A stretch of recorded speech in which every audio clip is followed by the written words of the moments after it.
Bapak Ibu sehat semua. Sekarang kita berada di kaki Gunung Uhud, ya, kaki Gunung Uhud, dan juga kita berada di depan makam. Ini sebelah kita ini makam, ya, makam para syuhada Uhud yang gugur di perang Uhud dimakamkan di sini. Jumlahnya kurang lebih 70, ya. 70 yang gugur di sini. Di antaranya adalah paman Nabi, yaitu Sayyidina Hamzah. Tapi wafatnya Sayyidina Hamzah, ya ayah bunda, memang sengaja dari Mekah itu berangkat ke kota Madinah. Tujuannya salah satu budak, di mana budak itu dikasih iming-iming, ketika engkau bisa membunuh yang namanya Hamzah, maka akan kubebaskan dari kebudakan, ya. Dan bukan cuma itu, akan kasih hadiah yang besar. Maka namanya Wahsy, seorang budak, berangkat ke kota Madinah bukan untuk berperang, Wahsy itu, ya, tapi tujuannya mengincar mana yang namanya Hamzah. Karena yang ada di pikiran Wahsy itu kebebasan dari kebudakan, ya. Karena zaman itu budak itu paling rendah levelnya, yang namanya budak di zaman itu. Ya, ayah bunda, para tamu Allah dan tamu Rasulullah, tadi sudah saya sampaikan, inilah Gunung Uhud. Ikut sholat jenazah semua kira-kira. Setelah sholat fardu, 5 waktu, ya. Siapa yang sholat jenazah, mengikuti sholat jenazah atau sholat mayit setelah sholat fardu, maka pahalanya 1000 Gunung Uhud ini kalau dilakukan di Masjid Nabawi. Panjangnya nih kurang lebih 7 kilo panjangnya Gunung Uhud, dan lebarnya kurang lebih 4 kilo. Yang tidak tahu beratnya berapa, ini yang saya tahu. Dan ayah bunda, pernah Rasulullah itu naik ke Gunung Uhud bersama Sayyidina Abu Bakar, bersama Sayyidina Umar, dan Sayyidina Utsman. Setelah sampai di atas bukit Uhud, Gunung Uhud ini, bukit Uhud ini bergetar. Maka kata Rasulullah, ya Uhud, diamlah, karena di atasnya ada seorang Nabi dan juga ada As-Siddiq. Yang dimaksud adalah Sayyidina Abu Bakar, ya, Sayyidina Abu Bakar yang dimaksud. Dan ada syahidain. Siapa syahidain? Ada 2 orang yang nantinya mati syahid. Siapa itu? Sayyidina Umar dan Sayyidina Utsman. Karena dua-duanya memang wafatnya wafat syahid, dibunuh, ditikam dua-duanya, wafatnya syahid, itu Sayyidina Umar dan Sayyidina Utsman. Dan kata Rasulullah, aku cinta dengan Gunung Uhud, dan juga Gunung Uhud cinta kepada aku, ya. Dan ayah bunda, para tamu Allah, tamu Rasulullah, di antara juga satu-satunya gunung yang berada di dunia, gunung surga, adalah Gunung Uhud ini, ya, Gunung Uhud. Dan di sini ayah bunda, bukan cuma itu, di sini pernah terjadi peperangan di sini, ya, pernah terjadi peperangan yang sangat dahsyat di sini, ya, yang sangat dahsyat, di mana orang-orang Quraisy itu jumlahnya 3000, berangkat dari kota Madinah, kota Mekah menuju ke kota Madinah. Sedangkan orang-orang Muslim yang berada di kota Madinah yang dipimpin oleh Rasulullah SAW jumlahnya cuma 1000 yang berangkat. Yang berangkat 1000, tapi dalam perjalanan nih balik ke Madinah 300, tinggal 700. Coba bayangkan, 700 melawan 3000, tapi tidak gentar di situ. Walaupun jumlahnya yang sangat-sangat jauh, itu tidak gentar. Yang dipimpin oleh Rasulullah SAW. Siapa yang 300 itu? Yang 300 itu orang-orang munafik yang berkumpul dengan Rasulullah, yang menjadi tetangga Rasulullah, bahkan sholat 5 waktu selalu berada di samping Rasulullah SAW. Itu semuanya yang disebut dengan orang-orang munafik, ya. Orang-orang munafik itu ayah bunda, Islamnya cuma secara Islam luarnya saja, KTP, ya, Islam KTP kata bapak. Islam secara luarnya saja, tapi hatinya enggak Islam. Kenapa? Ikut sholat ada di samping Rasulullah karena takut dengan kaum muslimin, kekuatan kaum muslimin tambah hari tambah kuat di kota Madinah. Maka disitulah pura-pura Islam, sholat di samping Rasulullah, tapi di belakang Rasulullah. Bahkan yang namanya orang-orang munafik ini membangun masjid. Nanti yang kita tuju, yang kita sholat di Masjid Quba, di situ ada Masjid Quba. Juga sama orang-orang munafik ini minta izin kepada Rasulullah. Rasulullah mengizinkan, karena Rasulullah seperti kita. Rasulullah tidak tahu dengan hatinya yang lain. Maka Rasulullah mengizinkan membangun sebuah masjid yang dinamakan Masjid Dirar. Tapi akhirnya setelah Rasulullah diberitahukan oleh malaikat Jibril maka masjid Dirar tersebut bukan cuma dibongkar tapi dibakar oleh Sayyidina Umar dan para sahabat-sahabat yang diperintahkan oleh Rasulullah SAW. Karena tujuan dibangun masjid Dirar tersebut untuk merongrong kaum muslimin di kota Madinah, untuk menghancurkan kaum muslimin dari dalam. Itu membangunnya masjid Dirar, bukan tujuannya untuk kebaikan. Sedangkan Rasulullah dari awal mengizinkan kaum muslimin untuk membangun masjid. Di situ dikira itu membangun sebuah kebaikan di kota Madinah. Dan ayah bunda, para tamu Allah dan tamu Rasulullah SAW, dan terjadi perang di sini, ya, maka oleh ahli sejarah dinamakan perang balas dendam. Ya, kenapa dinamakan perang balas dendam? Karena sebelumnya pernah terjadi peperangan sebelumnya, 1 tahun sebelumnya terjadi peperangan. Ya, di mana? Di Badar. Di Badar terjadinya peperangan Badar. Allah memberikan kemenangan mutlak kepada kaum muslimin walaupun jumlahnya yang sangat-sangat jauh di situ. Ketika perang Badar, maka 1 tahun kemudian terjadilah perang Uhud. Ketika perang Badar, maka Allah memberikan kemenangan, bahkan yang dibunuh oleh kaum muslimin tokoh-tokoh Quraisy yang di kota Mekah. Di antaranya adalah Abu Jahal. Banyak tokoh-tokoh Quraisy yang dibunuh. Bahkan setelah selesai 1 tahun terjadilah peperangan di sini. Maka oleh ahli ulama, ahli sejarah, dinamakan perang yang kedua ini dinamakan perang balas dendam. Dan ayah bunda, para tamu Allah, tamu Rasulullah, sebelum terjadinya peperangan, sebelum dimulai peperangan, Rasulullah memerintahkan kepada kaum muslimin. Ya, Rasulullah itu memerintahkan kepada kaum muslimin. Diatur oleh Rasulullah, strategi perang ini diatur oleh Rasulullah SAW. Walaupun jumlahnya sangat jauh, itu nggak ada yang gentar, ayah bunda. Maka di situ dinamakan Jabal Rumat. Sebelum terjadi peperangan, Rasulullah itu memerintahkan 50 dipilih oleh Rasulullah, diutus di atas tersebut. Kata Rasulullah, yang 50 ini adalah benteng-benteng kita yang di bawah. Kalian yang 50 ini harus menjaga kami yang di bawah. Jangan sampai turun, kata Rasulullah SAW. Walaupun apalagi kami menang, kami kalah, jangan turun yang dari atas, tetap bertahan yang di atas, bentengin kami yang di bawah. Ayah bunda, para tamu Allah, tamu Rasulullah, terjadi peperangan tersebut, ya, Allah memberikan kemenangan pertama. Karena ketika musuh mau masuk yang jumlahnya sangat jauh 3.000 itu nggak bisa. Mau masuk di panah, mau masuk di panah, nggak bisa, mundur terus. Bahkan sampai orang-orang Quraisy itu lari tunggang langgang di situ, mau balik. Akhirnya ayah bunda, para tamu Allah, tamu Rasulullah, padahal kata Rasulullah, kalian yang di atas ini jangan ada yang turun. Bahkan walaupun kami yang di bawah ini terbunuh semuanya, kalian jangan ada yang turun dari atas. Lindungi kami, jaga kami yang dari bawah, yang di bawah ini. Ayah bunda, para tamu Allah, tamu Rasulullah, akhirnya karena orang-orang Quraisy sudah balik, udah menuju ke kota Mekah, dikira itu udah balik jauh, yang dari atas turun. Padahal dipesan oleh Rasulullah SAW, kalian yang di atas ini jangan turun, apalagi kami menang. Kami kalah pun jangan, apalagi kalah, kami menang pun jangan turun, lindungi kami. Setelah di bawah musuh sudah lari, banyak harta-harta peninggalan perang dikumpulkan oleh kaum muslimin yang di bawah, ya, dikumpulkan di situ. Maka yang di atas juga ingin setelahnya melihat harta banyak di bawah, lupa dengan pesan Rasulullah SAW. Padahal Rasulullah berpesan, apapun yang terjadi, walaupun kami sudah terbunuh di bawah semuanya, kalian jangan ada yang turun. Disitulah lupa ayah bunda, akhirnya apa? Turun dari atas. Setelah turun dari atas, maka ada pasukan yang namanya pasukan Khalid bin Walid dan Ikrimah bin Abu Jahal sebelum masuk Islam. Tapi ini dua-duanya ini masuk Islam nanti akhirnya. Khalid bin Walid yang tidak pernah kalah di dalam peperangan, ayah bunda, yang berada di ujung, yang memimpin kurang lebih 200 pasukan berkuda di situ, yang sudah pilihan.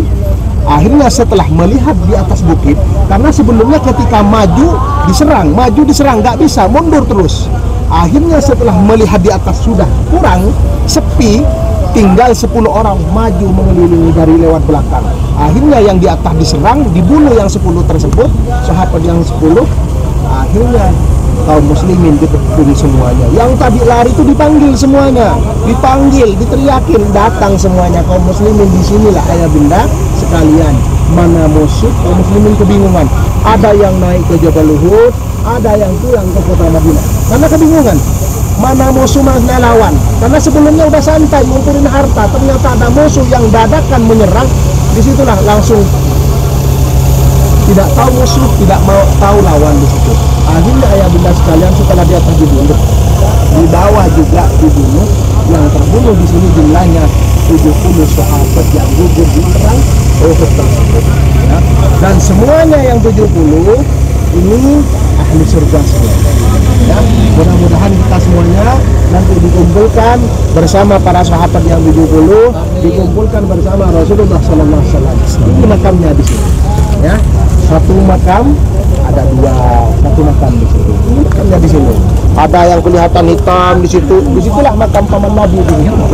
Ya, di ujung. Yang lain mana? Tidak ada batu nisan satu persatu, tidak ada. Tidak ditandai yang lain. Yang asal pokoknya ada di dalam ini nih, di dalam kurungan ini. Tidak dikasih tanda batu satu persatu, batu nisan satu persatu. Ini semakamnya di sini. Dan ayah bunda, kenapa tidak dikasih? Karena memang di sini pemakaman ya, pemakaman umumnya tidak seperti di kita. Kalau di kita kan sudah unik. Kalau di sini enggak. Bahkan cuma dikasih batu satu seperti di batu itu cuma paling batu paling batu. Walaupun itu yang berada di batu itu istri Rasulullah, sahabat Rasulullah, sepupu Rasulullah, tidak ada yang dibangun, tidak ada. Paling cuma dikasih batu kecil satu. Itu seperti itu. Karena tujuan kita ke sini adalah ziarah, ayo kita bersama-sama menyampaikan salam di sini, dan Rasulullah menganjurkan kepada kita untuk ziarah kubur, ya. Walaupun sebelumnya pernah dilarang oleh Rasulullah SAW. Ikutin saya. Bismillahirrahmanirrahim. Bismillahirrahmanirrahim. Assalamualaikum. Assalamualaikum. Di sebelah kanan ini pohon kurma. Sebelah kanan ini pohon kurma. Di sini ada beberapa kurma yang paling utama. Yang ayah bunda kalau mau beli terutama, ya. Karena ada kurma itu yang ada khasiatnya, ada kurma itu cuma sekedar istilahnya bukan khasiat, tapi semua buah-buahan yang berada di kota Madinah ini membawa keberkahan. Itu semuanya secara total. Tapi ada kurma itu di samping membawa keberkahan, di situ ada kelebihannya yang dinamakan kurma obat. Ya, kurma bukan kurma hijau. Kurma hijau itu untuk kurma muda yang hijau itu biasanya dikonsumsi bagi orang yang sudah menikah lama tapi Allah belum memberikan keturunan. Itu bersyarat dengan kurma itu. Oh, kurma hijau Pak Ustadz itu ya? Itu sudah menikah persyaratannya, ya. Kalau belum punya suami jangan minum, ya. Jangan makan dulu. Ya, berdoa. Yang belum punya suami berdoa. Kurma apa Pak Ustadz? Kurma hijau. Kurma hijau itu. Oh. Nanti belinya di Jeddah, jangan di sini. Rusak hari kepulangan. Ya, hari kepulangan. Nah, nanti kalau kurma itu. Di sini ada beberapa kurma. Kemarin ada yang ikut buka puasa di dalam masjid. Ada yang puasa tapi ikut-ikutan. Itu namanya kurma sukari. Ya, kurma sukari itu paling suka orang Arab. Kata orang Arab, siapa yang makan kurma sukari itu bisa menambah stamina khususnya bagi laki-laki. Parus mana parus nih? Ya. Tidak boleh makan, boleh makan ibu-ibu, ya. Yang ibu-ibu juga boleh makan, ya. Yang ibu-ibu jangan nanti tidak makan karena ini khusus untuk laki-laki, tidak. Yang ibu-ibu juga makan. Banyak di sini macamnya kurma. Maka kalau ayah bunda beli kurma, jangan beli kurma yang murah. Kalau yang murah pasti di situ kualitasnya kurang bagus. Tadi saya di situ ada kurma agak hitam, kurma ajwa. Saya mencicipi satu, setelah dimakan bukan manis, tapi sudah rusak. Nggak tahu tak tanya harganya yang pakai kursi roda itu, dorongan di tadi itu. Jangan beli kalau seperti itu, ya. Cari kurma yang berkualitas. Karena kurma tergantung harganya, ya. Kalau harganya mahal, insya Allah kualitasnya apa? Bagus. Dan di sini ya bunda sekalian ada kurma yang paling masyhur anjurkan yang dinamakan kurma obat. Di sini ada dua. Yang pertama kurma ajwa, yang kedua kurma barni. Kurma ajwa itu kata Rasulullah, siapa yang makan kurma ajwa di pagi hari 7 butir sampai sore insya Allah diselamatkan dari racun dan sihir. Itu kurma ajwa, warnanya hitam. Itu kurma ajwa. Kalau ayah muda nanti ini saya bingung pilihnya mana yang bagus yang mana. Insya Allah kami siapkan nanti bisa melewati komputer. Mungkin kalau misalnya, tapi kalau mau beli sendiri ayo nggak apa-apa. Nanti di rumah silakan. Ini mana yang ajwa yang bagus nih. Insya Allah saya bantu ya. Dan juga ada kurma barni. Ya, kurma barni itu juga kurma obat di situ. Kurma barni jarang ada di pertokoan. Ya, teman-teman mau tahu itu punya kenalan langsung cari konfliknya dikirim. Nggak kesana nggak teman mau tahu kalau misalnya mau nih saya mau kurma sekian dus, misalnya sekian box, dianterin ke hotel. Itu langsung plus langsung dari pabriknya kurma barni. Ya, nanti kalau misalnya itu juga kurma obat. Apa di antara khasiatnya? Kalau ada penyakit di tubuh kita, makan kurma itu, maka insya Allah Allah keluarkan penyakit itu. Kalau kita makan kurma itu, maka ada yang mau niat jahat, insya Allah. Ada yang penyakit mau masuk, insya Allah dijauhkan dari segala penyakit. Itu di antara hasilnya kurma barni. Kurma barni. Nanti tanya di kebun kurma, ada kurma barni, ya. Kalau yang dari pabriknya di situ, karena teman punya temennya yang kerja di dalam, ya, dianterin. Biasanya dianterin. Kalau misalnya mau sekian, itu biasanya dianterin langsung ke hotel, ya. Kurma barni namanya. Ya, makanya agak kemerah-merahan. Kalau kurma ajwa itu bermacam-macam kualitasnya. Ada yang harganya 30 rial, ada yang 40, ada yang 50, bahkan ada yang lebih dari 200 rial harganya. Tapi yang lebih 200 itu sudah sangat-sangat bagus di situ. Istilahnya murah banget di situ. Kalau yang harga-harga standar mungkin kurang lebih 60 rial, itu sudah harga bagus di situ. Harga bagus di situ. Yang harga-harga 60 rial itu yang kurma ajwa. Bismillahirrahmanirrahim, kita berada di kebun kurma di kota Madinah. Ini pohon-pohon yang asli dan pohonnya seperti itu ya, seperti pohon kelapa sawit. Nah, kita masuk ke tokonya, kita akan cicipi semuanya. Nah, ini salah satunya kurma ajwa. Itu kurma ajwa Haji Indonesia, kesukaan Rasulullah Jemaah SAW. Indonesia sebagian haji. Bapak Ibu, ini ajwa kurma Nabi, boleh makan boleh.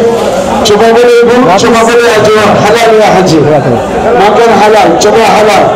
Ibu ini ajwa kurma Nabi, ajwa kurma Nabi.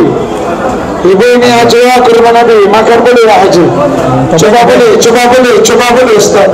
Rasa boleh, kurma Nabi ajwa ini. Ajwa nomor 1 ini, ajwa nomor 1. Nomor 1. Ini ajwa fresh, ajwa lembut, ajwa dada keras ini. Berapa ini sekilo? Ini 1 kilo 100 rial diskon ya Haji Ustaz. Ustaz, 3 kilo murah, 3 kilo 150 rial. Masya Allah. 3 kilo 150 rial. 3 kilo 3 kilo 150 rial boleh. Ini 3 kilo ajwa baru fresh. Ini ajwa baru fresh, 3 kilo murah. Haji, mau berapa kilo? 3 kilo. Apa ini sedikit ajwa habis. Ibu lagi habis. Ibu 3 kilo lagi. Ibu 3 kilo lagi. 150.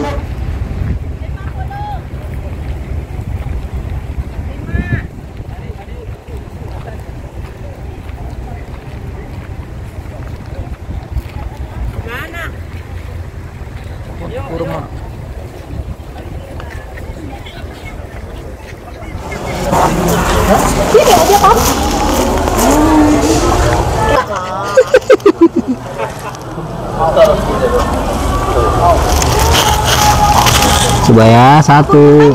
Iya. Oh.